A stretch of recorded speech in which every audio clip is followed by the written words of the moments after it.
The Númenórean soldier armor of the expeditionary cavalry force in the Rings of Power has been widely discussed. I believe its design is an important and deliberate device of visual storytelling. The point is to convey Númenórean mentality at this point in the story. In this video, I will explore what could lie behind the armor design, look at some similarities from real history, and discuss what it could tell us of the Númenóreans as a people. First of all, the Númenórean armor in the Rings of Power is designed to show the people as an ancient seafaring nation. This is done both through the scale pattern and the armor material. The pattern evokes the image of scales from fish. Furthermore, the armor is fashioned in what is likely enamel of bone or ivory, sourced from whalebone, walrus teeth, or other sea creatures. Both the scale pattern and bone material connect well to Númenórean culture and shows the audience how these are an ancient sea nation. The show's designers are likely inspired by real ceremonial armor, like this bone and steel breastplate from the late 16th century Italy, and probably also depictions of armors from ancient history as seen in art and on busts, like these of Roman emperors. But why would the show's designers have Númenóreans wear something that looks like ceremonial parade armor instead of a more practical outlook? One explanation is, of course, that this is a fantasy show, but let us dig a bit deeper. With their pale, elaborate armor, the Númenóreans could very well resemble statues of their own heroes. The armor could symbolize Númenórean hubris and their glorification of their historical wars.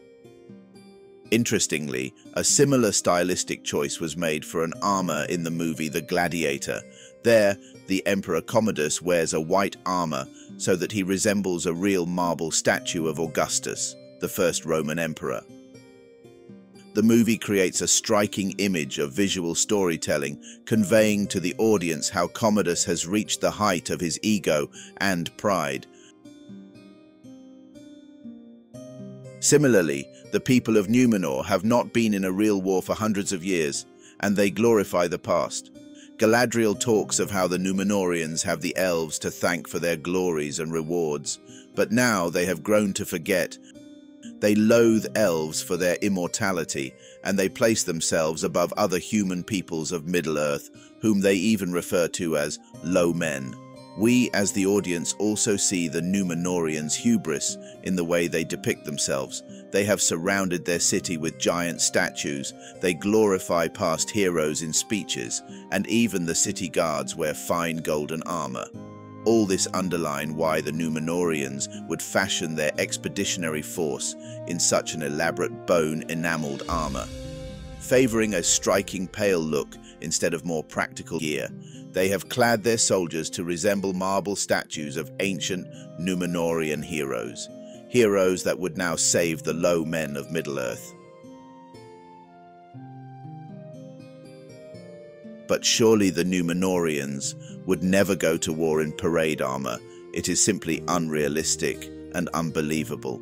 Now let us have a look at a similarly unbelievable example from our own world history. Not to be mistaken for an allegory, an interesting comparison can be found in the First World War.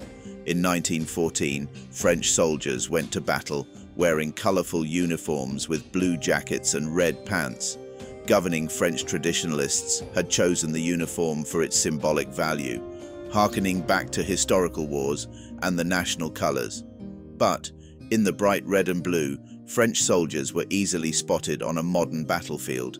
While not being the exact same, the comparison is still interesting as it shows a real example of symbolic value being chosen over practical concerns for an army's outfitting.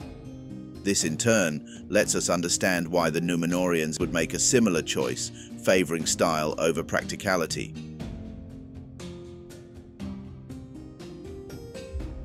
Furthermore, the show could draw inspiration from another aspect of the First World War. Eager for combat, nations of young men went to war thinking it would be glorious like the battles of old, and that they would be home by Christmas. The war was not like anything humanity had experienced, and it was not glorious. I believe we are meant to see a similar, naive mentality in the Númenóreans in Season 1. As the horrible reality of war has faded into memory, the Númenóreans have grown bold. When the opportunity arises, they launch a heroic voluntary expeditionary force. And to the show's audience, they expose their hubris when they believe they can be heroes and saviors, but like the First World War soldiers experienced, it all goes horribly wrong. The Southlanders are slaughtered before the Númenóreans barely manage to save the survivors. And just when they think they have salvaged their honor by reinstating the lost king of the Low Men, they see how they could not even prevent the apocalyptic eruption, turning the Southlands into Mordor. The once bright but now dirty Númenórean armor now symbolize their failure, the realities of war, and the loss of their naivety. In light of my interpretations, I like the way the Rings of Power have depicted the Númenórean expeditionary force. Their armor's design is rooted in their people's connection with the sea, and it expresses how their superiority has made them grow bold, and that it shows in their vanity. It will be very interesting to see how the style of the Númenóreans and their equipment develops in future seasons, as this ancient island people will face a difficult, dividing and destructive journey ahead.